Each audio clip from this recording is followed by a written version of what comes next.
Bonsoir les abeilles. Je démarre ce live, questions-réponses. On va attendre quelques instants que tout le monde puisse arriver, et notamment ma co-animatrice Stéphanie Garde, que je vais donc inviter. Vous allez être avec nous pendant une petite heure sur ce sujet de la relation au corps de Stéphanie et moi-même. Alors, Stéphanie est en train de rejoindre le live. Hop, j'accepte. Lancer un direct avec Stéphanie. Ça va prendre juste quelques instants, le temps que la connexion se fasse. Bonjour Alicia, bonjour Philippe, bonjour à tous ceux qui arrivent pour ce live. Vous allez pouvoir vraiment poser toutes vos questions sur ce thème du corps, ce corps qu'on a depuis notre naissance et avec lequel nous devrons composer jusqu'à l'aube du grand départ. Alors Stéphanie, si tu m'entends, j'ai accepté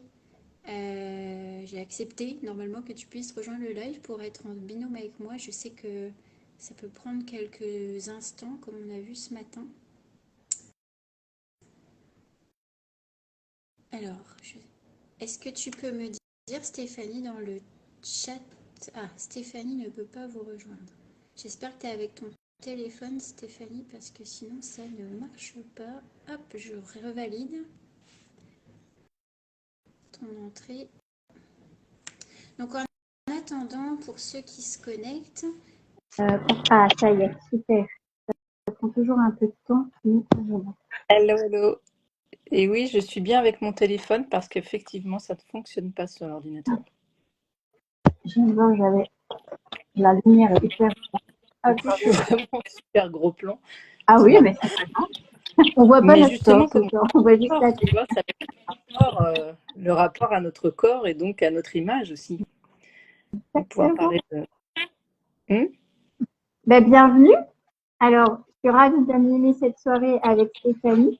On l'a choisi ensemble. C'est vraiment une décision de lancer ce thème autour du corps parce que pour Stéphanie et moi, c'est vraiment quelque chose qui nous tient à cœur parce qu'on s'est rendu toutes les deux que le corps, on a tendance à le fuir, à l'oublier, à le mettre de côté, quelquefois à le détester quand on dit qu'on ne le juge pas et qu'en fait, ça reste notre véhicule et ce avec quoi on doit interagir. Alors, juste pour préciser à ceux qui arrivent, en termes de fonctionnalité sur Instagram, vous avez en bas de votre écran une petite bulle avec un point d'interrogation. C'est en cliquant sur cette bulle que vous allez pouvoir poser vos questions pour que je les voie et que je puisse les montrer en direct de manière à ce que tout le monde voit la question. Ne les mettez pas, s'il vous plaît, dans le chat, là où vous dites bonsoir en ce moment, mais vraiment, mettez vos questions dans la bulle à questions avec ce petit point d'interrogation. En attendant, peut-être que tout le monde, les gens arrivent. Bonsoir Barbara, bonsoir Aurélie. Stéphanie, je te laisse ouvrir le bal. On va commencer par vous parler du corps finalement en se posant des questions déjà l'une et l'autre et vraiment poser toutes les autres dans la bulle à questions. Eh bien, je veux bien commencer le bal. Est-ce que tu veux que je commence par te poser une question? Parce que j'ai réfléchi à quelques questions que je pouvais te poser. Eh ben, vas-y. Et je vais commencer. Je voudrais que tu me dises comment tu décrirais la relation que tu as avec ton corps aujourd'hui. Est-ce que c'est plutôt un allié ou un adversaire? Qu'est-ce que tu as dit avant adversaire? Est-ce que c'est plutôt un quoi? Un allié. Alors, aujourd'hui, donc de manière très récente, j'en fais un allié. Justement parce que moi-même, dans mon parcours, j'ai vécu des choses très douloureuses dans le corps, très douloureuses en termes physiques, en termes de douleurs physiques, problèmes de santé diverses et variés, et puis différentes choses percutantes sur le corps. Et puis, il y a eu aussi la partie émotionnelle qui a déclenché beaucoup de douleurs. Donc, toute ma vie, ça a été plutôt un poids et un adversaire. Comme tu dis si bien, le mot adversaire, je l'aime bien parce que c'était vraiment... j'avais cette vision de surtout le corps, c'est quelque chose qui peut me trahir. C'est-à-dire à tout instant, il peut me lâcher, il peut me faire mal, je ne peux pas lui faire confiance, je ne vais pas avoir la force pour faire ceci, je ne vais pas tenir pour faire cela, bon, ainsi de suite. Beaucoup de réflexions, de critiques que je faisais là-dessus. Et soutenu en plus par des réponses. Évidemment, le corps répond aussi à ce qu'on lui envoie dans la tronche, hein, quelque part. Eh ben oui, bah du coup, tiens, je te montre que tu as raison, donc je te fais mal. Et aujourd'hui, après pas mal d'accompagnement, pas mal de réflexions, il y a des gens qui m'ont ouvert les yeux, mais il y a aussi moi-même qui me suis ouvert les yeux. Je me suis rendu compte que, en fait, il fallait tout reprendre à zéro et qu'il faut déjà en faire un allié dans son quotidien. C'est-à-dire l'aimer, bien le nourrir, le considérer comme un temple sacré. Maintenant, c'est comme ça que j'appelle le corps, pour vraiment, en fait, pouvoir vivre ses journées d'une manière totalement différente et surtout pour pouvoir mener à bien des projets qui ont besoin, en fait, de ce corps pour les créer, pour les mettre dans la matière. Voilà comment je répondrai à ta question. C'est une jolie réponse. Et je me demandais justement depuis combien de temps, quel a été le déclencheur pour que tu prennes conscience que ce corps était ton temple sacré et qu'il fallait en prendre soin. Alors, je vais répondre à ta question juste pour tous ceux qui arrivent. Donc déjà, bonsoir. Et ensuite, donc ce live, c'est un live question-réponse, pas juste entre Stéphanie et moi qui co-animons le live, mais vraiment des questions-réponses qui viennent de vous. Donc, vous pouvez les poser dans la petite bulle à questions. Il y a une bulle avec un point d'interrogation. Vous posez toutes les questions qui vous passent par la tête sur votre corps, sur le corps des autres, sur cette relation qu'on peut avoir au corps, les difficultés qu'on peut avoir à vivre avec, en fait. Ça peut être des partages personnels. N'hésitez pas à nous solliciter pour qu'on réponde à vos questions. Donc, attends, du coup, j'ai oublié ta question. Ma question, c'était, je rebondissais sur ce que tu veux dire et je te demandais quel avait été le déclencheur pour te dire que finalement ce corps, il valait le coup d'être aimé et que c'était ton temple en fait, et ton temple sacré. Et c'était quoi en fait? Je sais que tu as fait pas mal de boulot, mais le déclencheur qui t'a fait faire ce travail-là en fait. Le déclencheur, ce qui me vient à l'esprit, c'est de m'être dit, c'est la foi de trop. La foi de trop dans le sens où je me suis écroulée une énième fois, alors émotionnellement, mais du coup, mon corps à chaque fois prend avec des douleurs qui sont vraiment énormes, notamment moi, ce qui est touché chez moi, c'est tout ce qui est dos et système digestif. Donc, avec vraiment des douleurs. Quand je parle de douleurs, c'est pas juste des petits bobos, c'est vraiment des douleurs où on est plié en deux et puis bah, ça peut durer 8 heures avec des douleurs qui sont insupportables. Et je me suis poussée tellement loin dans des schémas qui ne me correspondaient pas, qu'après un bon gros cassage de gueule qui a fait vraiment bien mal, je me suis dit stop.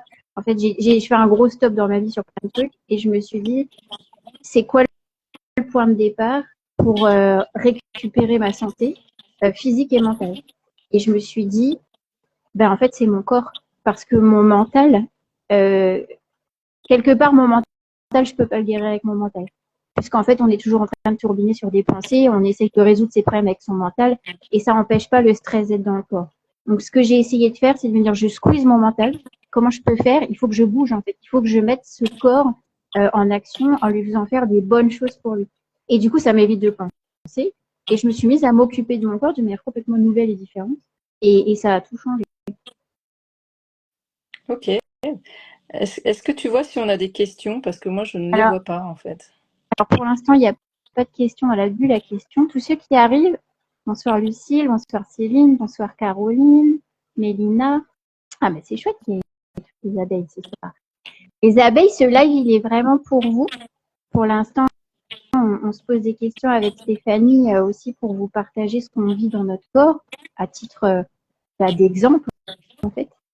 Mais c'est votre live, donc n'hésitez pas à nous poser des questions sur les défis que vous relevez avec vos corps au quotidien, ou que vous avez pu relever dans le passé, pour qu'on puisse vous donner des conseils en fait, ou juste partager notre regard d'accompagnatrice. Vous voulez ajouter quelque chose? J'allais ajouter que ça pouvait être intéressant d'avoir des partages d'expériences sur la manière dont les personnes qui nous regardent là ce soir vivent leur corps, en fait. Comment ils vivent la Pas relation au corps? forme de questions, mais simplement qu'elles nous livrent leur expérience si elles en ont envie. Oui, absolument. Donc, donc tout ça, pour ceux qui arrivent, vous le mettez dans la petite bulle, je vais le répéter beaucoup de fois, et dans la petite bulle où il y a un point d'interrogation en bas de votre écran. Enfin, sur Android, c'est comme ça. Cliquez dessus et vous pouvez rédiger en fait votre question, votre partage d'expérience sur comment vous vivez finalement avec votre corps, comment vous la vivez cette relation au corps. Finalement, vous pouvez nous partager les mêmes réponses que les questions qu'on se pose avec Stéphanie. Stéphanie, est-ce que tu veux continuer sur les questions ou est-ce que tu veux une question? Est-ce que je veux quoi? Pardon, je n'ai pas entendu. Est-ce que tu veux que je te pose une question ou est-ce que tu voulais Oui, vas-y, pose-moi une question si tu en as une qui te Alors moi, je voudrais vient. qu'on reprenne, les bases.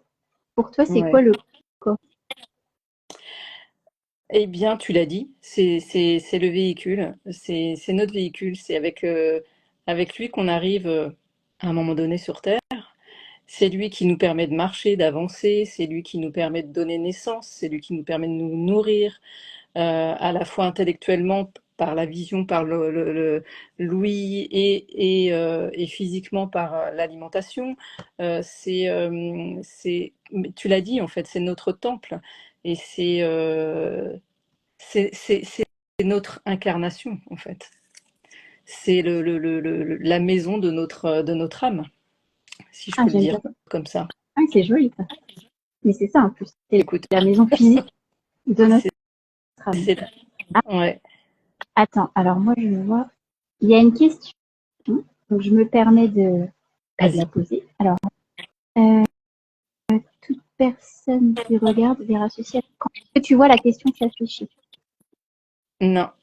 Toi, Stéphane, appuyez sur une question pour y répondre.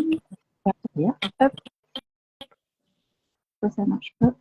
Ah non, de mon côté, ça marche pas. Alors, je vais lire la question à voix haute. Une question de Caroline. Est-ce que les parties du corps douloureuses donnent des indications sur ce qui va mal, comme les émotions, la frustration, un déséquilibre professionnel ou personnel?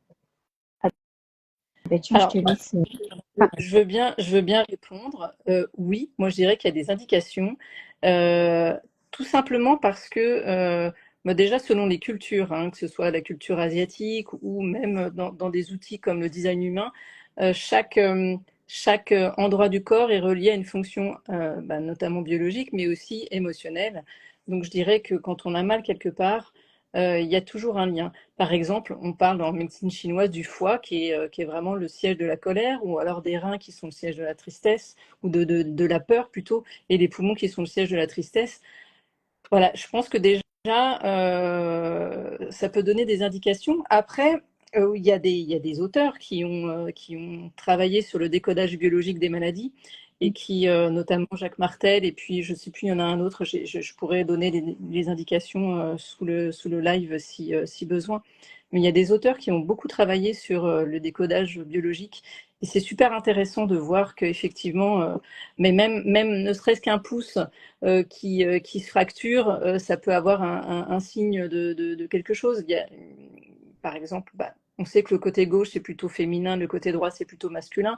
Donc, si on se casse le pouce gauche, peut-être qu'il y a un lien avec la mère. Enfin, voilà, on peut vraiment aller très, très loin dans ce décodage-là. Ça, c'est ma réponse. Est-ce que tu veux compléter ou est-ce que tu veux dire autre chose? Juste sur le décodage, justement, parce qu'en fait, ce que soulève ta question, Caroline, c'est ça, c'est le mot décodage biologique. En fait, on pourrait faire des séances uniquement en interprétant la partie du corps qui va mal, comme disait Stéphanie, notamment en médecine chinoise, parce que c'est finalement les plus belles références qu'on ait, enfin les plus documentées, c'est les poumons, c'est la tristesse, comme elle dit, ainsi de suite. On a des associations comme ça, mais il y a des associations plus précises. Il y a la tristesse, mais on peut préciser après la tristesse. Et rien qu'en décodant purement et simplement le symbolisme de la partie en jeu, par exemple le genou, si on a mal au genou, est-ce que c'est parce qu'on a du mal à avancer? Est-ce que c'est parce que on a été forcé de plier le genou pour s'incliner devant quelqu'un ou devant une situation ou quelque chose? On peut comme ça interroger la personne simplement par le symbolisme. Et après, il y a différentes techniques comme comme avec le design humain, je pense on peut aller regarder ça. Peut-être avec la kinésiologie, où on vient aussi interroger directement le corps où il a mal et on vient demander le message précis. On peut le faire en channeling, enfin, en canalisation. Enfin, il y a tout un tas d'outils en fait pour aller décoder. Et après, il y a d'autres outils pour aller bien sûr libérer la racine du mal en fait. Un poumon qui va mal ou un genou qui va mal, c'est pas juste le genou qui a mal, c'est qu'il y a derrière souvent une partie est une cause émotionnelle et c'est là tout l'enjeu, c'est d'aller décoder cette racine-là avec les différents outils. J'ajouterais qu'on met là-dessus la langue des oiseaux. Comment? Le nous, c'est vraiment le rapport de nous avec le monde. Tu vois, je, nous. Ah oui, bah oui. On peut aussi aller plus loin. Le pouce, tu sais, je parlais du pouce tout à l'heure, mais ça peut être aussi pouce. On arrête là, j'ai besoin d'une pause, simplement. Tu sais, quand on fait pouce, Ouais. ça peut être plein de choses. Donc, on peut vraiment aller voir toute la symbolique et toute la signification des syllabes, en fait, d'un mot. D'ailleurs, au passage, Stéphanie et moi, nous donnons des constellations symboliques, familiales et symboliques, et on peut interroger une partie du corps en constellation. On peut enquêter à partir d'un genou et aller remonter les fils de l'histoire. Alors, normalement, c'est... Ah, je vois. Oui, c'est bon, ça marche. Normalement, tu vois la deuxième question. Bonsoir à tous ceux qui arrivent. Vous pouvez poser vos questions comme Caroline le fait en ce moment dans la petite bulle qui est en bas de votre écran avec un point d'interrogation. Est-ce vrai à n'importe quel âge un enfant peut-il somatiser de la même manière? Moi, je dirais que oui, et surtout que les enfants sont des éponges. Et il suffit que nous-mêmes, on ait eu, par exemple, un problème au ventre ou autre. Il se pourrait qu'un enfant ait capté ça sans avoir forcément de symptômes physiques, mais qu'il ait développé une douleur à un moment donné, qu'il ait mal au ventre tout le temps, par exemple. Et donc, c'est une forme de somatisation, effectivement, mais sans forcément qu'il y ait de raison. Enfin, c'est purement, j'allais dire, le fait que ce soit une éponge, quoi. C'est purement, il capte purement et simplement, il peut capter purement et simplement la douleur. Après, effectivement, il peut aussi être soumis à du stress, il peut avoir des mémoires qui sont restées dans son corps, puisque le corps engramme hein, tout ce qui nous arrive et tout ce qui est arrivé aux générations d'avant. Ça, c'est important de le dire aussi. C'est qu'il peut y avoir du transgénérationnel dans le corps. Et c'est aussi pour ça que c'est important d'aller libérer des mémoires du corps. Donc oui, je dirais qu'un enfant, il ne somatise pas forcément de la même manière, mais en tout cas, il y a de la somatisation, à mon sens. Et l'avantage qu'ont les enfants là-dessus, enfin, moi je le constate d'une manière en tant que maman personnelle, c'est que si on est un parent attentif, on va dire avec un regard ouvert, éveillé peut-être, j'aime pas trop ce mot-là, mais conscient peut-être, sur le fait qu'il peut se passer vraiment pas juste des petits bobos physiques dans le corps d'un enfant. On remarque qu'ils ont aussi une capacité à libérer le truc d'une manière souvent plus rapide qu'un adulte. Déjà parce qu'ils n'ont pas le bagage des 40 dernières années, 50 derrière eux, ils ont quelques années, ils ont quand même moins de bagage récent. Et il y a des enfants qui ont une capacité vous savez, des enfants qui vont se mettre à pleurer, à crier. Alors oui, certes, ça peut être très impressionnant et très désagréable, mais en fait, c'est une capacité pour eux de libérer d'un seul coup un stress ou une douleur, alors que nous, adultes, on va serrer les dents, on va le garder pour nous. Du coup, on va renforcer la somatisation, on va mettre de la dureté sur une douleur qui peut l'amplifier. Donc, ce qui est chouette, c'est qu'avec les enfants, souvent, tout est plus rapide. Souvent, évidemment, on ne peut pas généraliser, mais c'est le constat que j'ai fait, en tout cas, avec mon expérience de maman. Alors, nouvelle question.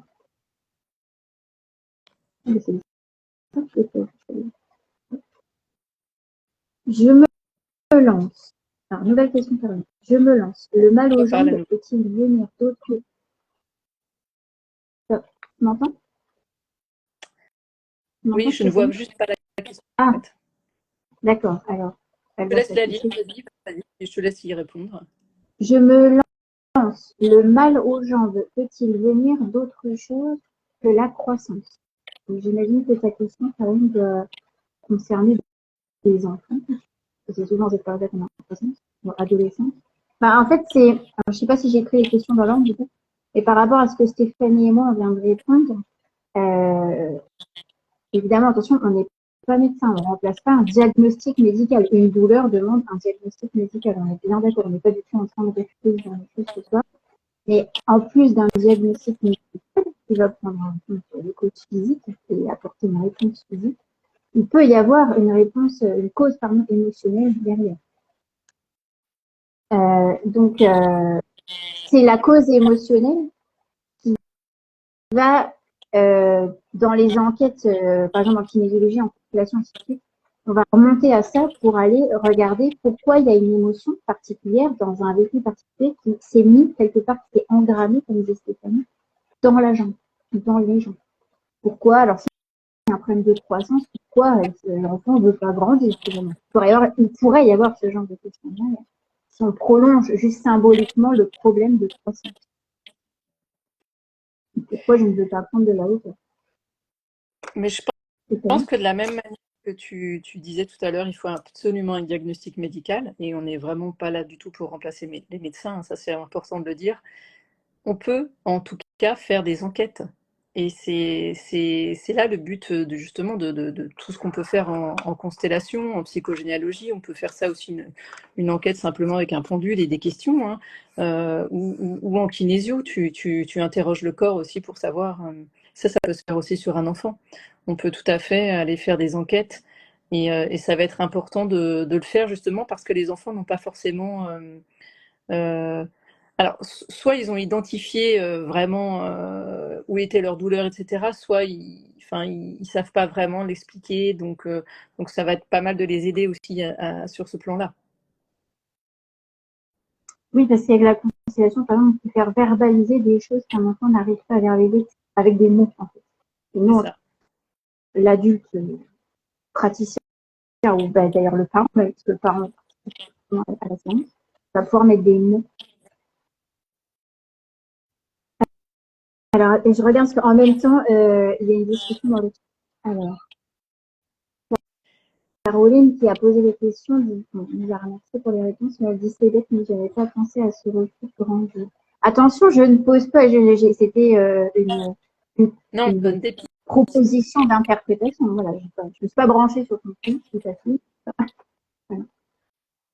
Les douleurs aux jambes arrivent juste après une contrariété. Alors, l'enquête, elle peut se faire aussi avec des questions, hein. Et les questions, une fois qu'on a des idées de pistes, par exemple, effectivement, peut-être qu'il y a un refus de grandir, on peut aller creuser en posant simplement des questions à son enfant et en essayant de savoir s'il se plaît bien dans la vie, si à l'école tout se passe bien, si... je sais que moi, mon fils, je parle un tout petit peu de mon expérience, pendant un moment, me disait ah, mais moi, j'ai pas envie de grandir parce que, en fait, quand j'étais petit, j'étais tout le temps contre toi, et puis le soir, je pouvais m'endormir dans tes bras, etc. Et puis maintenant, je peux plus. Il y a tout ça, hein, donc c'est pas si anodin que ça, en fait.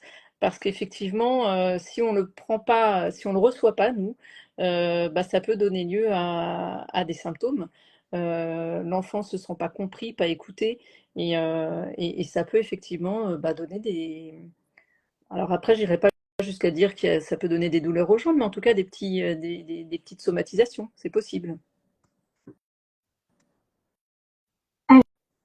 Alors, pour continuer sur la relation au corps, pour tous ceux et celles qui sont présentes, vous pouvez aussi nous partager, dans la vue de la question, comment vous vivez avec votre corps. Ça se passe comment? Ça se passe bien? Ça se passe pas bien? Qu'est-ce que vous lui reprochez à ce corps? Ou au contraire, qu'est-ce que vous lui reconnaissez comme, même comme valeur ou comme force, pardon, je veux dire. Comment vous le voyez, ce corps? Si vous êtes OK, partagez-nous un peu votre vision de votre corps, en plus de nous poser des questions. Justement, toi, Stéphanie, si tu devais le définir, si c'était un personnage, il aurait quelle personnalité? J'aime bien faire la la personnification de ton corps, si ça devait être un personnage. C'est une question super difficile, ça, parce que j'ai un rapport avec mon corps qui a toujours été un peu compliqué. Donc, On est là lui pour donner. ça ce soir. Mais c'est pour ça que c'est intéressant d'en parler et c'est pour ça que c'est intéressant de se poser des questions. Qu'est-ce que répète-moi ta question pour que ça. Si ton corps devait le personnifier, donc lui donner finalement la tête d'un personnage, il aurait quel trait ce personnage, que ce soit dans la personnalité, ou même que ce soit dans la forme, dans les couleurs. Bah, c'est marrant, mais je vois quelque chose d'assez bonhomme, quoi. Tu vois, quelque chose à la fois assez posé et en même temps capable de se mouvoir très rapidement. Je sais pas comment je pourrais. C'est une question très difficile pour moi. Et je te la Désolée. retourne. Ah, punaise. Alors, attends. Parce que je demande, moi, je demande la réponse là-haut. Je vais vraiment envoyer une image que j'explique. On me montre que je considère mon corps comme biface. Tu vois, c'est genre, t'es coupé en deux. D'un côté, il a un aspect, puis de l'autre, il en a un autre. Alors maintenant, je vais aller plus loin. Euh,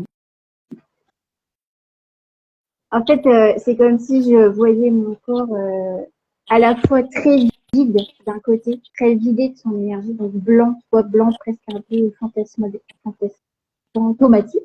Pardon. Donc vraiment ce côté, il n'y a plus rien, vide. Et de l'autre côté, au contraire, très dur.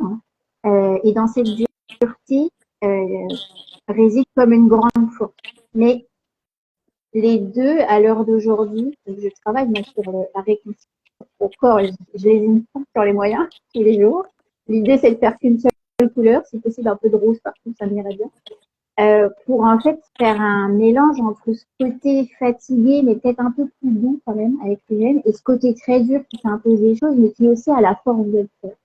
Et l'idée, ce serait ce que j'aime, ce à quoi j'œuvre, c'est vraiment de créer une harmonie. Et je vise quelque chose de beaucoup plus doux et global et posé. Sans faire, tu vois. Alors, ouais, alors tu vois, moi, en fait, pendant longtemps, pour moi, c'était une personne à part, mon corps, avec lequel j'avais pas vraiment de communication. Et c'est d'ailleurs pour ça que moi, j'ai eu des gros soucis de santé aussi. C'est que j'étais complètement coupée de ce corps. C'était une personne à côté de moi, Ouais. mais pas en moi, en fait. Je sais pas si tu vois ce que je veux dire. Ben, on répond à vos questions juste après. Je vais juste ensuite oublier. En fait, c'est une des problématiques majeures. D'ailleurs, on l'a dans notre slide, il s'appelle Ton corps et toi. Et c'est comme Ouais, si il y avait cette possibilité d'avoir d'être nous, et puis qu'en fait, à côté, il y a le corps. On est deux. Et c'est parce qu'il y a toujours il y a souvent, il y a beaucoup dans notre vie, un problème de fuite.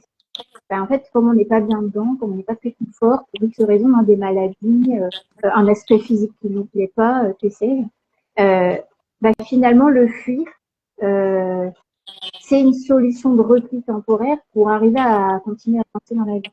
Donc, inéluctablement, un jour, le grand jeu, c'est de réussir à être réconcilié et de ne faire qu'un, puisqu'en fait, notre corps n'est en rien différent de ce que nous sommes, puisque notamment, il exprime complètement ce d'accord. que Mais nous sommes. de toute façon, même avant d'en prendre conscience, notre corps nous parle. Et quand je parlais de mes gros problèmes de santé, il y a un moment donné, il nous rappelle à l'ordre, le corps, justement avec ses gros problèmes de santé. Et là, il y a une prise de conscience. Et là, tu te dis, attends, en fait, ok, ben, si j'ai mal, s'il m'arrive quelque chose, c'est pas que c'est une autre personne, c'est que c'est moi. Et là, tu prends conscience que ton corps, c'est toi, et que donc là, c'est important d'en prendre soin. Et c'est bien souvent à partir de là qu'il y a une transformation qui s'opère et que eh ben, on fait des choses, on observe, on expérimente, on apprend, on se forme et on fait un chemin, on chemine pour essayer de réconcilier justement, de nous réconcilier avec ce corps qui est notre temple, notre maison. Absolument. C'est dommage que souvent on en arrive à des extrêmes. Je me permets pour une question avant qu'on continue, parce qu'il y a plusieurs Ouais. appels. Comme c'est. Alors, question de Kailina. Je n'arrive pas à perdre du poids pour être mieux et je crois qu'elle a complété. Je ne me regarde pas assez pour l'aimer vraiment, pour me trouver plus jolie. Est-ce que tu auras envie de dire à Kailina? Donc, je n'arrive pas à perdre du poids pour être mieux. Déjà. La première chose que j'ai envie de dire, c'est que c'est vrai que l'amour de soi, c'est quelque chose de super important et que dès lors qu'on ne se regarde pas, on ne peut pas s'aimer. Se regarder, c'est aussi s'accepter tel qu'on est et c'est pas facile. Donc, merci de ce partage. C'est pas évident de dire ça sur un live, mais en tout cas, c'est vrai que la première des choses, c'est d'apprendre à aimer ce corps et apprendre à l'accepter tel qu'il est, parce qu'il est parfait tel qu'il est, avec plus de poids, avec moins de poids, peu importe, il est parfait tel qu'il est, puisqu'il remplit déjà son rôle de nous accompagner, de nous permettre de marcher, de nous permettre de faire plein de choses finalement. Donc, de toucher et d'être touché aussi. C'est ça que tu veux dire Non, en faisant moi, tes je gestes? voulais dire, je fais ma magicienne, de dire on peut créer tellement de choses avec un corps. Enfin, c'est ça On qui est peut extérieur. créer avec ses mains, avec son corps, avec son cœur, on peut créer. Donc, c'est vrai que c'est pas. Alors après, si il y a vraiment un sujet sur le poids, je pense que l'idée c'est déjà d'essayer de ne pas en faire un problème. Je sais que c'est vraiment pas facile à faire et que c'est facile à dire et pas facile forcément à entendre. Mais en tout cas, voilà ce que je pourrais dire. Je sais pas si tu veux compléter toi. Je veux rebondir sur exactement ce que tu as dit, c'est-à-dire ne pas en faire un problème. Moi, je vais donner un exemple qui est qui peut paraître ridicule, mais pour moi, ça a été des problèmes d'ordre j'aime pas. J'ai eu deux choses sur lesquelles pendant 20 ans j'ai fait une fixette. J'ai, à cause de beaucoup de concentration et beaucoup de serrer les dents, j'ai développé des creux là qui sont assez gros pour moi. Et je suis rentrée dans une phase, à un moment donné, je ne voyais que ça. Tous les jours, je regardais dans le miroir, je me disais, c'est pas possible de se creuser, comment je vais faire, je disais, mon petit comme ça, on me dit, ce serait quand même mieux comme ça. Et ça m'a obnubilée, jour et nuit. J'ai eu le même problème, j'ai développé des taches qui sortent de nulle part au-dessus de la bouche. Je ne voyais plus que ça. Je disais, on ne voit que ça. Si moi je ne vois que ça, les autres ne voient que ça. Or, là, gros défaut d'interprétation, bien sûr, de la réalité. Il y a un moment donné, je me suis dit, attends, tu vas faire quoi là? Tu veux faire de la chirurgie esthétique? Et je me suis dit, bah, en fait, non, parce que ce n'est pas, moi, ça ne colle pas avec ce côté authenticité qui me tient à cœur. Donc, je me suis dit, c'est quoi la solution? Et je me suis dit, en fait, il faut juste que j'arrête de regarder le problème. Donc, j'ai juste arrêté, j'ai littéralement arrêté de regarder ces deux endroits pour me rendre compte au bout de quelques semaines. Un beau matin, je me suis dit, mais c'est fou parce qu'en fait, je me pose même plus la question. Et quand je me regarde, je ne vois plus le problème. Je ne vois plus les taches, je ne vois plus les rides. Et là, je me suis dit, la solution, elle est là, en fait. C'est parce qu'on alimente ce problème, parce qu'on le regarde. Tout ce sur quoi vous portez de l'attention dans votre vie, que ce soit votre corps ou autre chose, d'ailleurs, vous le nourrissez. Il faut juste choisir ce qu'on nourrit. Alors moi, j'ai nourri le fait que j'ai regardé mes cheveux, voilà, par exemple, des détails pour, en fait, pour juste regarder autre chose. Ouais, je suis complètement d'accord avec ça. C'est une question de mindset, comme on dirait maintenant dans les milieux du coaching. Dans le coaching, on dirait ça. On a une question de Caro aussi, un partage de Caroline. Bonsoir à tous Ouais. ceux qui se joignent. J'ai vu qu'il y avait plusieurs nouvelles personnes qui se joignent à nous. Vous pouvez également faire vos partages sur votre relation au corps et poser des questions dans la petite bulle à questions en bas de votre écran. Il y a un petit point d'interrogation. Alors, Caroline, perso, je vois mon corps comme un véhicule. Il est résilient, singulier et pas toujours construit. Un peu comme moi d'ailleurs. J'ai pas du tout entendu, il y a eu une coupure. Je ne sais pas si c'est chez Attends. toi ou chez moi, mais en tout cas, je n'ai pas entendu la Alors, question, le partage. je te relis le partage de Caroline. Je vois mon corps comme un véhicule. Il est résilient, singulier et pas toujours compris. Un peu comme moi d'ailleurs. D'accord. Ouais, bah c'est un peu ça, effectivement. Et oui, c'est ce qu'on vous dit, c'est que votre corps, le corps, c'est vraiment un reflet. Je veux dire, déjà l'aspect extérieur du corps est déjà un reflet complet de ce qui se passe en fait. Il y a des gens, alors je ne sais pas quel est le nom de cette spécialité, mais qui, par exemple, en regardant où sont les rides, les marques du visage, peuvent vous dire, bah, vous avez plutôt un caractère comme ça, vous avez plutôt vécu ça, ainsi de suite, parce qu'ils décodent en fait le langage, les marques du corps. Après, il y en a qui sont spécialisés pour décoder le langage du corps, par exemple les mentalistes, qui arrivent à détecter énormément de choses. Donc l'extérieur déjà dit énormément de choses sur qui vous êtes. Mais l'extérieur, elle reflète l'intérieur. Si on est soucieux, donc ça c'est émotionnel, c'est intérieur, bah, par exemple, on va creuser comme ça des trucs qui ou si on veut fuir, il y a des gens qui prennent du poids parce que par exemple ils veulent mettre de l'espace entre eux et l'extérieur. Évidemment, plus ils vont occuper de la place, plus il y aura d'espace avec l'autre, ou alors plus ils vont être ils cherchent à être visibles sans s'en rendre compte. Mais c'est un reflet d'un comportement extérieur. Qu'est-ce que tu en penses Oui, je suis complètement d'accord. Il y a même des naturopathes qui, à l'époque, disaient qu'il y avait des physionomies en fonction des humeurs et donc du caractère et donc de la façon dont on était vraiment à l'intérieur. Et oui, oui, moi je suis persuadée de ça, que de toute façon, euh, ce qu'on met aussi à l'intérieur se voit à l'extérieur. Tu vois, si tu le prends aussi dans l'autre sens. Ce que tu mets dans ton corps te permet de te montrer. Si tu manges sainement, tu auras une autre apparence que si tu manges pas sainement, par exemple. C'est complètement ça. Et on a la même chose avec, on parle de nourriture alimentaire. On peut faire le même parallèle avec la nourriture psychique, c'est-à-dire ce dont tu te nourris. Je sais pas, des films d'horreur, que des trucs gore que tu regarderais à la télé. Bah, ça vient nourrir énergétiquement quelque chose qui est pas très joli chez toi. Inévitablement, ça a un impact sur tes émotions et ensuite l'extension du champ émotionnel, ça va être les comportements dans la vie de tous les jours. Ah, il y a Quentin. Quentin, tu n'as pas posé la question dans la petite bulle à question, mais ça va, je t'ai vu. Quentin demande si, si on perd sa gencive, cela serait par rapport à quoi? Ah, le décodage des gencives. Là. Tu le connais Les gencives, précisément? alors pour moi, les gencives, c'est vraiment là que sont implantées les dents, et les dents, c'est l'ossature, et c'est aussi donc un genre de protection. Donc si on perd la gencive, est-ce qu'il n'y a pas un souci de protection ou d'ossature, c'est-à-dire de structure qui s'effrite un peu? Après, ça peut être la structure, euh, enfin, on peut y mettre plein de significations, mais en tout cas, perdre un peu de sa structure, c'est quoi? Est-ce que ça parle de confiance en soi?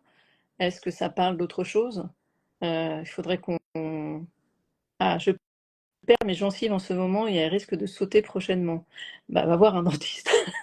Oui, je pense qu'il consulte à ce niveau-là quand même. Et après, comme tu disais, la gencive, effectivement c'est l'endroit où il y a nos dents. Alors nos dents, c'est aussi le reflet, les dents, c'est le reflet de la famille, les ancêtres. Si on se dit que oui, chaque dent, c'est un membre de la famille. Alors, je suis pas Je ne savais spécialiste pas, tu dedans, vois. mais on Ouais, ok. avait commencé à regarder ça les yeux.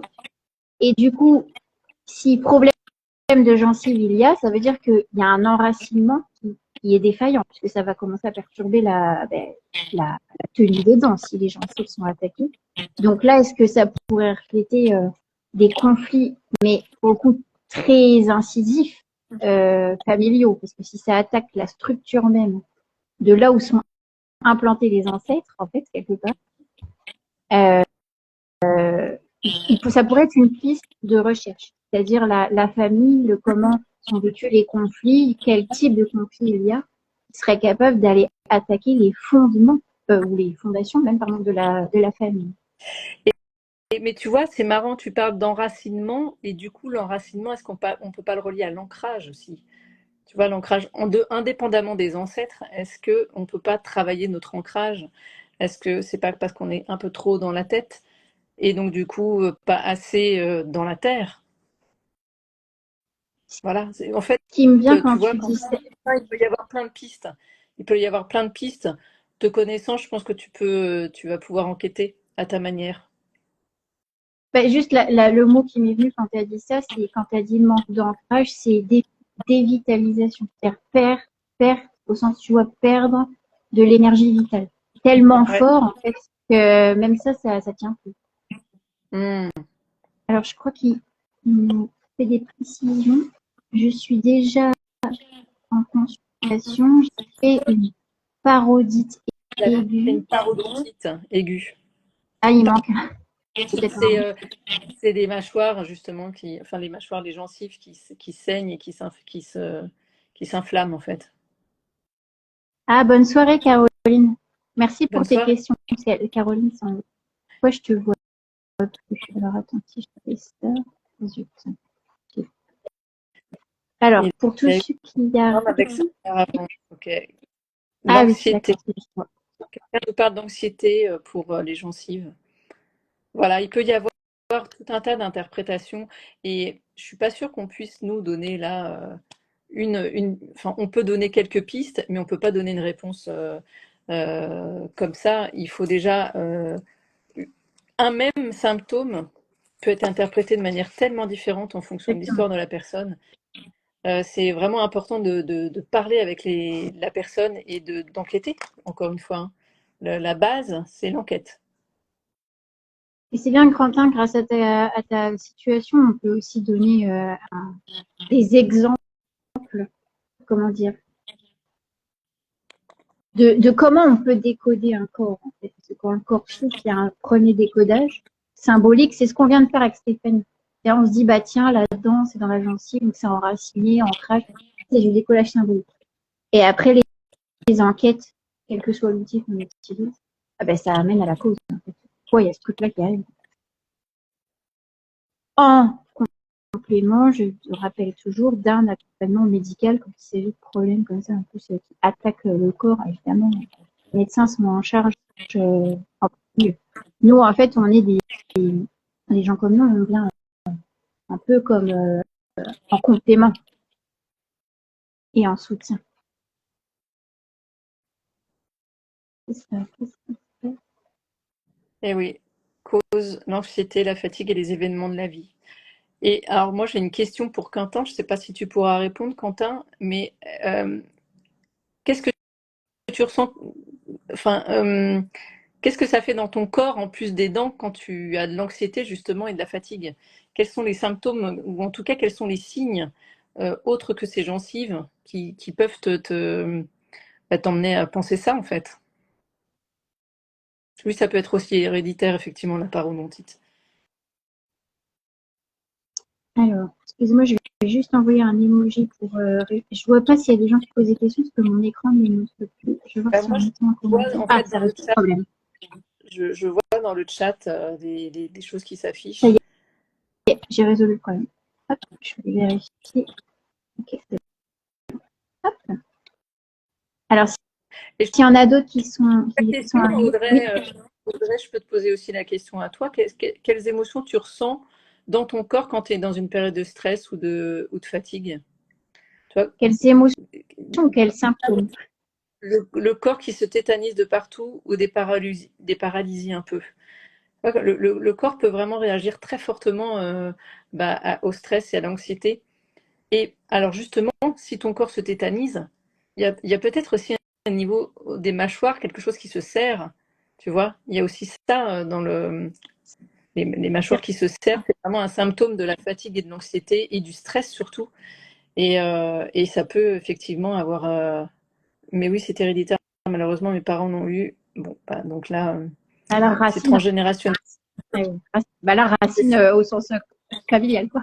C'est ça, c'est ça. Eh ben, écoute, merci pour ton partage. Je pense qu'il y a peut-être des choses à couper.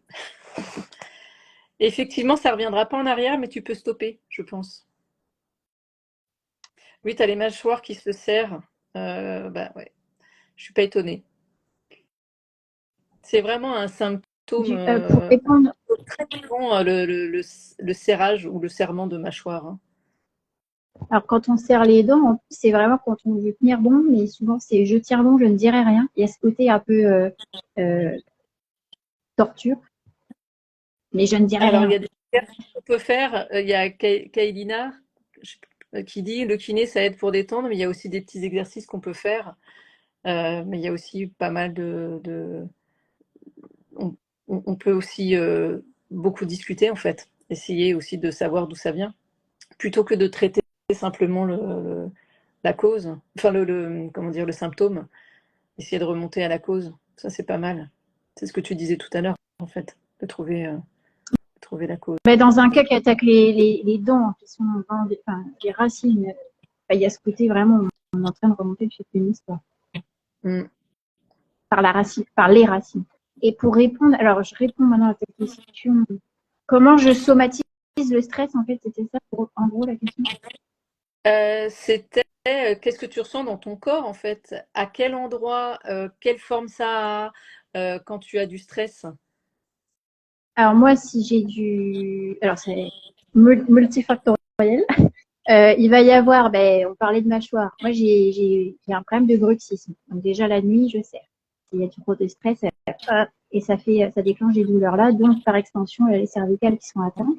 Ensuite, donc moi c'est le dos. Souvent c'est le dos qui va prendre en premier. Ouais, ouais. Mon dos agresse par contraction mon système digestif, donc ça vient faire mal dans mes intestins parce que ça enserre en fait les viscères à cause des réactions inflammatoires du dos. Donc ça c'est le schéma classique qui est déjà pas sympa. Et ensuite, si le stress monte, c'est carrément ici en fait. Là. En fait, cette zone, c'est même la zone Le cœur? d'anxiété. Alors non, c'est au-dessus du cœur pour moi. C'est-à-dire le thymus, au niveau de là, au-dessus là. Vraiment sur la zone où tu respires, la zone haute. Et dans ces cas-là, c'est quoi la solution? Alors, Parce que tu sais que solution qui, l'émotion oui. arrive d'abord par le corps. Avant d'arriver au cerveau, l'émotion, elle rentre par le corps. L'information, elle vient à 80% du corps. Donc, c'est par le corps qu'il faut l'éliminer, en fait. Alors, comment j'ai fini par comprendre que je pouvais endiguer le truc, parce que ça, c'est des années de prise de conscience. En fait, la meilleure option que j'ai trouvée, et elle est vraiment récente, c'est à ce moment-là, je sais que donc le corps est en contraction ou en inflammation, peu importe la douleur. C'est de la contraction, de l'inflammation. Dans mon cas, ça peut aller jusqu'aux palpitations, mais bon. Dans ce cas-là, en conscience, je ne fais qu'une chose, c'est-à-dire je me concentre sur la zone qui fait mal, et en fait, je la relâche. Mais je la relâche pas en me disant allez, je t'envoie de l'amour. Non, non, non, je mentalise rien. Je suis sur mes muscles et en conscience, je détends en fait la zone. Je cherche une respiration qui va venir créer de la place dans le corps pour créer de l'espace en fait et pour pouvoir avec l'espace créé par la respiration, ben en fait parvenir aussi détendre et mettre de l'air, mettre du souffle. Après c'est symbolique aussi, mais dans l'endroit qui fait mal. Et ça, je prends le temps de le faire en conscience. Et ce qui m'a beaucoup aidé pour arriver à le faire, c'est un outil très, très pratique, c'est que je fais de la danse, pas n'importe laquelle, une danse qu'on appelle tribal fusion. Dans cette danse-là, on nous apprend à dissocier une partie de notre corps, mais de manière vraiment assez visuellement impactante. C'est-à-dire que tout ton corps est immobile, tu vas apprendre à bouger une seule partie du corps, le reste ne doit pas bouger. Mais le reste ne doit pas être en tension. Et c'est ce qui est le plus difficile, parce que pour le garder immobile, tu te dirais qu'il faut de la tension. Mais si tu veux apprendre à pouvoir enchaîner des mouvements d'isolation du corps, tu dois être capable d'avoir tout le reste détendu. Sinon, en fait, tu es mort au bout de 10 minutes. En fait, tu es au sol, c'est trop difficile. Donc, tu apprends à être détendu et à mettre du mouvement ailleurs. Et ça a été, pour moi, c'est un vecteur de guérison actuel qui est extraordinaire. Bonne soirée, Et Kalina. ça, tu peux l'apprendre rapidement? Comment? Tu peux l'apprendre rapidement, ça? Tu parles de la danse, là, d'apprendre à faire des mouvements d'isolation. Alors, rapidement, je dirais que ça, Alors non, enfin je sais pas quelle est la réponse, je vais t'expliquer pourquoi, parce que j'ai fait de la danse Tribal Fusion il y a plus de 8 ans. J'en ai fait pendant 4 ou 5 ans. Je n'avais jamais compris ça.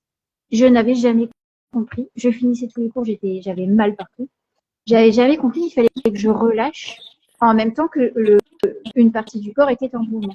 Je n'avais même pas compris ça en fait. J'avais pas percuté le truc.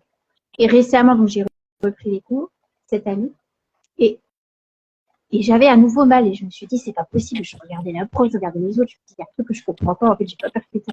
Et j'ai eu la bonne idée de poser la question. Je dis mais en fait, quand tu bouges que le reste, je lui ai dit il est dans quel état? J'ai demandé dis-moi dans quel état est ton corps parce qu'il y a un truc que je ne comprends pas. Elle m'a dit bah c'est du chewing-gum. C'est tonique, mais c'est un chewing-gum tonique. En gros, je sais plus comment elle m'a répondu ça, mais en gros ça voulait. Et d'un seul coup, j'ai compris qu'il fallait donc me détendre. Donc, j'ai appris à faire les mouvements en étant concentrée à la fois sur de la détente et sur du mouvement. Alors ça prend, moi j'ai pas percuté le truc rapidement, c'était mon chemin, mais je dirais que juste si on le dit, peut-être que simplement un exercice simple, c'est là où tu as mal, c'est de prendre un temps de pause, bien sûr, tu fais pas ça en étant en train de faire 1000 trucs en même temps, et dire ok, allez, en conscience, je viens décontracter le muscle, je me relâche, je baisse les épaules, si j'ai mal ici, ben, je baisse la mâchoire et je la fais vraiment détendue, quoi, comme c'est un petit soupir. Tout le monde peut faire ça. Je te posais la question, c'était pour faire le lien avec notre stage et pour dire, est-ce que tu crois en quelques heures, ou en tout cas en une demi-heure, trois quarts d'heure, une heure, parce qu'on a prévu de faire de la danse justement, est-ce que tu crois que c'est quelque chose qu'on peut apprendre aux personnes qui viendront, en fait? Alors maintenant que j'ai compris le truc, je dirais que bien sûr, on peut apprendre. Parce qu'en fait, il fallait juste percuter que ça existait. En fait, quand tu sais que quelque chose existe, c'est à ça que ça sert d'aller faire des. Bah, en fait, moi, je prends des cours. J'ai fait aussi des stages comme nous on donne. Bah, quand quelqu'un te dit que tu peux faire ça et que tu n'y avais pas pensé, bah, d'un seul coup, et te montre comment faire, bah, ça devient vachement plus facile. Parce que juste Ouais. des fois, on ne sait pas. L'idée n'a pas traversé, juste on ne sait pas. Donc ça sert à ça d'apprendre. Et par exemple, avec le stage Relever de la joie dans ton corps qu'on donne toutes les deux en janvier l'année prochaine, effectivement, ça c'est des outils qu'on peut montrer et transmettre par de la danse. Ce ne sera pas de la danse pointue, bien sûr, on ne vous demande pas d'être des danseurs, mais ça peut être des exercices très simples D'accord. Ok. pour remettre de la joie là où ça faisait mal. Remettre de la joie où ça fait mal, ouais, on donnera des trucs quand même, hein, on donnera pas mal de trucs. Et on fera pas mal de relaxation par différents moyens pour essayer de se reconnecter avec son corps, justement. Et essayer de le sentir de l'intérieur et peut-être de l'extérieur aussi. Euh, Notamment, tu vois, des touchés. Enfin bref, on va pas donner tout le programme, mais en tout cas, effectivement, ce sera au programme, justement. Au programme, justement. Bah, juste, on va faire juste 30 secondes quand même, si on vient de parler du stage, on peut laisser un mot pour ceux qui sont intéressés, qu'ils soient sur Paris ou non. Le stage, Ouais, on le donne sur Paris, Paris oui, 20e Paris. arrondissement, 25 et 26 janvier. Il s'appelle Remets à joie dans ton corps. Il est sur nos 2 profils Instagram. Donc, vous avez justement une partie du programme. Et ce qu'on vise dans ce stage. Et c'est vraiment l'idée, il est dans le titre. C'est que vous arrivez pour partir et vous allez partir dans un état différent, avec de la joie dans votre cœur. C'est une transformation qu'on propose sur 2 jours. Et justement, grâce à nos expériences personnelles, bien sûr, et avec nos outils professionnels, euh, sonothérapie, human design, kinésiologie, constellation, méditation, Danse, danse, danse, respiration. Et on va travailler sur les 5 sens et on va travailler avec les 4 éléments, vraiment pour se reconnecter à ce corps, à cette maison, la maison de notre âme. la maison de notre âme, j'adore cette expression. Ouais, Pour refaire 15. c'est pas mal trouvé. Ouais, carrément. Bravo. Je vois qu'il n'y a plus de questions. Ça peut être le moment pour conclure, tout simplement. Eh bien, concluons. Qu'est-ce que Merci à tu toi, Audrey. dirais? Ah ben j'allais Ah, te pardon. J'allais te demander ton mot de la fin, justement. Un petit, un petit mot sur le corps. Un petit mot sur le corps, un petit mot sur mon corps que j'ai réapprivoisé il y a quelques temps, il y a quelques années, et dont je suis plutôt fière maintenant. Eh ben, j'aime bien ça. Parce qu'en fait, je suis en train de me dire la fierté envers soi-même, enfin, être fier de soi. C'est une clé extraordinaire quand on voit qu'on peut être fier en fait d'arriver à aimer quelque chose qu'on n'aimait pas avant. Parce que en fait, juste, il n'était pas détestable, il est juste comme il est. Et notre corps, c'est tellement un outil précieux. C'est tellement grâce à lui qu'on peut tout faire. Vous ne pouvez rien faire sans votre corps. Il n'y a que les personnes qui sont dans des, j'ai envie de dire, dans des délires très éthériques, de se dire, on n'a pas besoin de ce corps. Si tu es incarné sur la planète Terre, tu as besoin de ton corps. Parce que c'est ton outil, c'est ton véhicule, c'est comme ça. Donc, autant tout faire pour que ce soit le meilleur compagnon de ta vie, encore mieux que ton compagnon de ta compagne. Parce que lui, tu vas te C'est vrai, coller du début à la fin. c'est ça. Et la plus belle relation d'amour qu'on puisse avoir, c'est avec toi-même. Merci. Bah, c'est c'est tellement ça, en fait. La plus belle histoire d'amour, c'est mon corps. Oh, c'est trop beau. Puis sur des mots romantiques. Merci Ouais, Quentin pour tes encouragements et merci pour tes commentaires. Je vois, je merci mets à des tous. cœurs Ça à tout le m'enrichit. monde d'avoir assisté, soit en direct, soit en replay. D'ailleurs, en replay, vous n'hésitez pas en commentaire de l'espace où vous trouverez la vidéo. Elle sera sur Instagram, mais elle sera sur YouTube également. Vous pouvez commenter et continuer à partager la relation que vous avez avec votre corps et poser des questions. Merci Stéphanie. Merci Audrey et bonne soirée à tout le monde. À bientôt.